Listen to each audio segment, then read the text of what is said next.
जय गुरुदेव। आज श्राद्ध पक्ष के बारे में बात करेंगे। श्राद्ध पक्ष क्या है? श्राद्ध शब्द कहां से आया?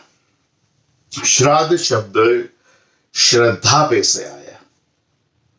संस्कृत शब्द श्रद्धा से संस्कृत शब्द श्राद्ध आया।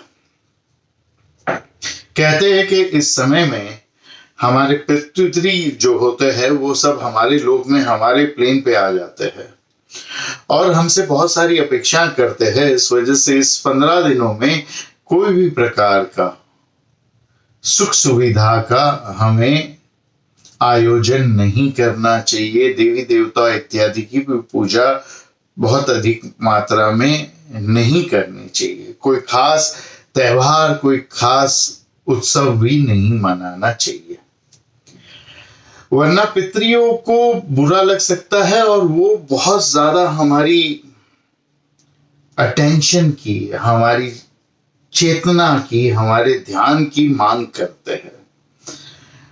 तो इसके बारे में आज से हम बात करना शुरू करेंगे। 1-2 दिन में इस बात को हम समाप्त कर लेंगे। अब ये जो श्राद्ध शब्द है, इसका मैंने आपको जो शास्त्र में अर्थ है वो तो बता दिया कि पितरी आते हैं और वो हमसे मांग करते हैं और हम अगर उनकी मांगे पूरी करें, हम उनको तृप्त करें, तर्पण दें, तो वो हमें अनेकों अनेक आशीर्वाद देते हैं, जिससे हम जीवन में आगे बहुत सफल और सुखी हो सकते हैं।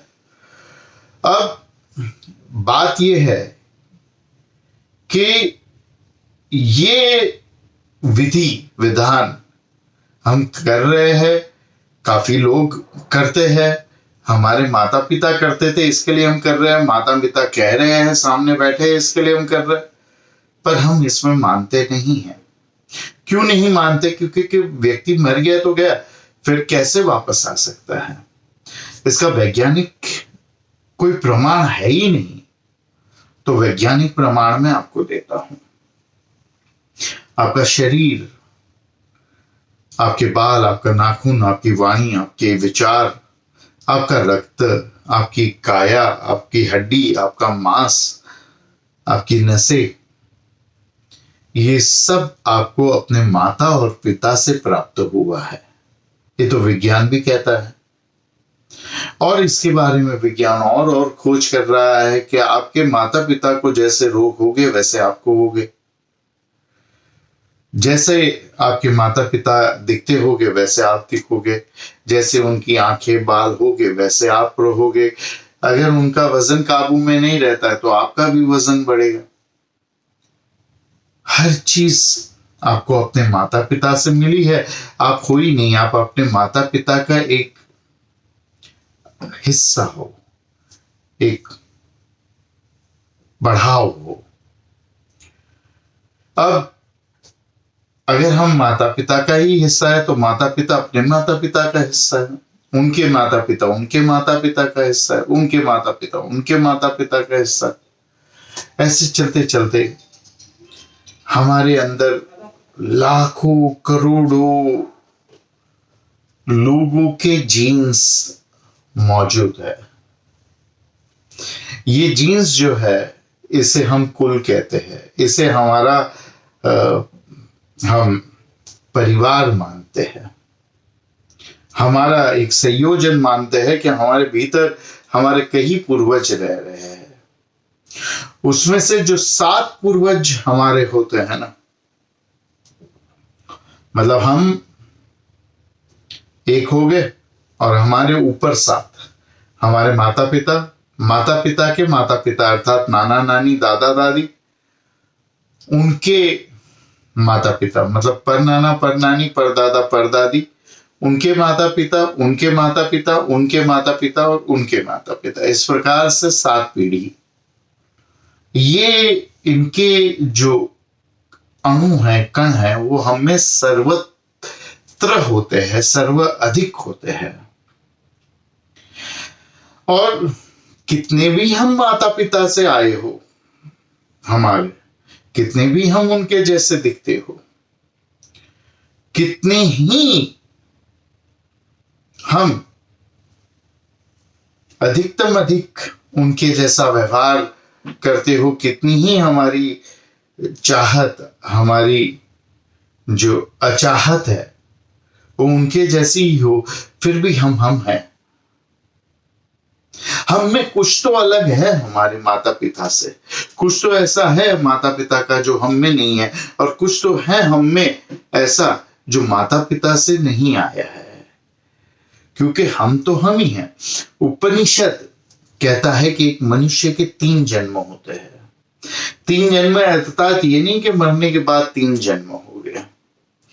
3 जन्म ये होते हैं कि एक जब वो मर के पैदा होता है, ये पहला जन्म जिसको आप जन्म समझ रहे हैं, जिसको हिंदू सनातनी धर्म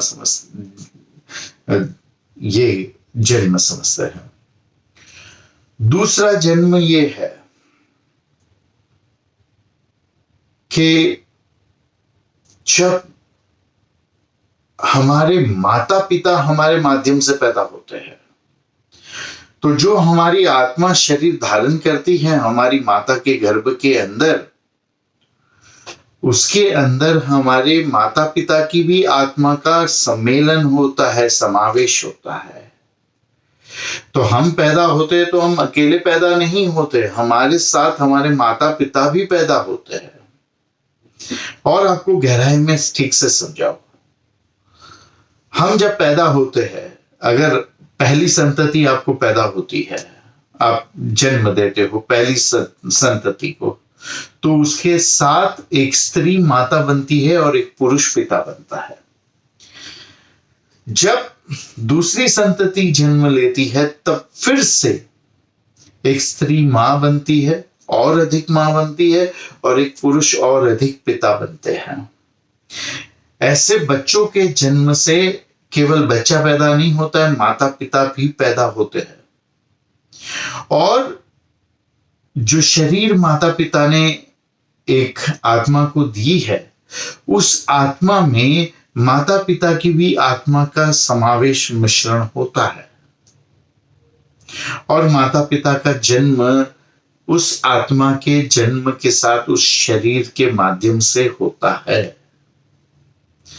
तो दूसरा जन्म एक व्यक्ति का तभी होता है जब वो अपने माता पिता के रूप में, अपने दादा दादी के, नाना नानी के रूप में अवतरित अपने शरीर में अपनी आत्मा के साथ मिश्रण होकर अवतरित जन्म लेता है, अवतरित होता है। तो उम्मीद करता हूं थोड़ा सा गड़बड़ है, थोड़ा सा समझने में दिक्कत वाला है, लेकिन आप ठीक से समझेंगे। और ऐसे जो आत्मा का समावेश हुआ है वो केवल हमारे अंदर नहीं हुआ है, हमारे माता पिता में भी हुआ है।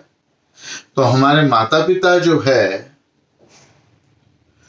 वो भी अपने माता पिता के अंश को लेकर पैदा हुए हैं। इस प्रकार से 7 पीढ़ियों के जो कण है, अणु है, वो हम में सर्वाधिक जो है होते हैं, सर्वाधिक हमारे भीतर कार्यरहित होते हैं, और वो हमें पूरी तरह से चलाते हैं। लेकिन उसके बावजूद हमारे मित्र, हमारे वातावरण, हमारे गुरु, हमारे शिक्षण के हिसाब से एक अलग हमारी पहचान भी होती है। उसी के साथ साथ जिस आत्मा ने ये माता पिता से शरीर धारण किया, वो हमारे पिछले जीवन, अर्थात हमारा जीव, हमारी आत्मा, जो उसको नाम देना है, उसका कोई नाम नहीं है क्योंकि वही परमात्मा है, उसका भी पिछले जीवन से कोई लक्षण आपके भीतर आया होगा, जो बिल्कुल आपके माता पिता से जोड़ नहीं खाता होगा, ना ही आपकी 7 पीढ़ियों से कहीं भी जोड़ खाता होगा। जो आपको आप बनाता है, अलग बनाता है आपकी पीढ़ियों से। अब कर्जा तो है आपके सर पे। कर्जा ये है कि ये हजारों करोड़ों पीढ़ियां जो है वो इस पृथ्वी पर आई केवल आपको जन्म देने के लिए कि आप इस कुल में जन्म ले पाओ। तो कुछ तो आपकी जिम्मेदारी बनती है ना अपने माता पिता और अपने पितरियों के प्रति। बस दूसरी बात यह है कि ये पितृ पृथ्वी लोक पे आ कैसे सकते हैं? ये हमारे रेलम में, हमारे जो जगह पे कैसे अपना आधिपत्य 15 दिनों के लिए जमा सकते हैं, ये समझ में नहीं आया। इसी समय के दौरान मुसलमान एक त्योहार मनाते हैं जिसको बोलते हैं बड़ी रात। जाके कब्रिस्तान में पूरी रात पूरा दिन बिताते हैं, कि कहते हैं उस दिन यही मौसम में, बारिश के मौसम में उनके पितरी जो है वो पृथ्वी पर आते हैं। ऐसे ही जो ईसाई लोग हैं वो लेंथ करके एक त्योहार मनाते हैं जिसमें वो अपने पूर्वजों के लिए, पितरुओं के लिए प्रार्थना करते हैं। कहते हैं वो हमसे मिलने आते हैं।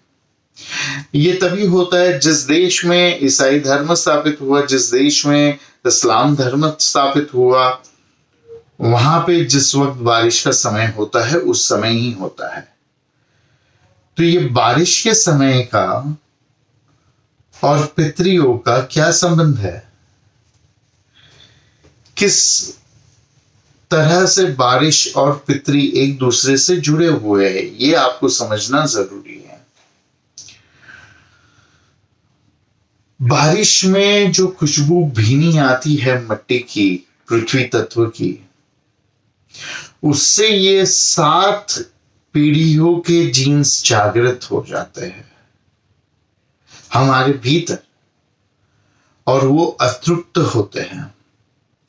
और जीव के रूप में भी जब उनका जो अतृप्त हिस्सा रहता है जीव के रूप में, वो हमारे घर के पानी के मटके के पास रहते हैं, क्योंकि पानी के मटके के पास एक तो मिट्टी का मटका है और पानी उसमें है, तो वो मिट्टी की भीनी खुशबू आते रहती है, और जहां भी भीनी खुशबू आए वहां ये जीन्स जागृत हो जाते हैं।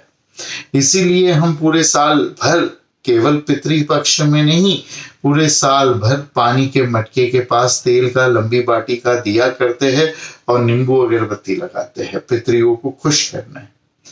और जब बारिश के मौसम में अधिक बारिश होती है, जैसे श्रावण महीने में हुई, तो उसके बाद में कृष्ण पक्ष जो है वो पितरियों का पक्ष शुरू होता है, गणपति के ठीक बाद, क्योंकि गणपति से शुरुआत होती है और फिर पितरियों की बारी आती है। तो पितरी के समय में क्या होता है कि ये हमारे जीन्स जागृत हो जाते हैं और उनको तृप्त करने के लिए तर्पण देना पड़ता है और काफी चीजें करनी होती है। उसके बारे में आने वाले दिनों में हम बात करेंगे। तर्पण जो शब्द है वो तृप्ति से आया हुआ है, जैसे श्राद्ध श्रद्धा से आया हुआ है। तो उम्मीद करता हूं कि आप समझ गए हैं कि क्या बात मैं आपको बताना चाह रहा हूं और उसका वैज्ञानिक पुराव क्या है। तो सभी लोग, हम लोग इन दिनों में जो अचूक उपाय आपको बताए जाते हैं, बताए जाएंगे, उसका दिल से पालन करेंगे, उसका दिल से हम उपयोग करेंगे, शुरू करेंगे, चालू रखेंगे, तो उससे हमारे जीवन को सुखमय, आनंदमय बनाने में और हमको फायदा होगा। धन प्राप्ति, यश प्राप्ति में भी पितरियों के आशीर्वाद से काफी लाभ मिलेगा। तो सबकी जानकारी के लिए, सबके लाभ के लिए इस ज्ञान को सबके साथ साझा करें, है ना।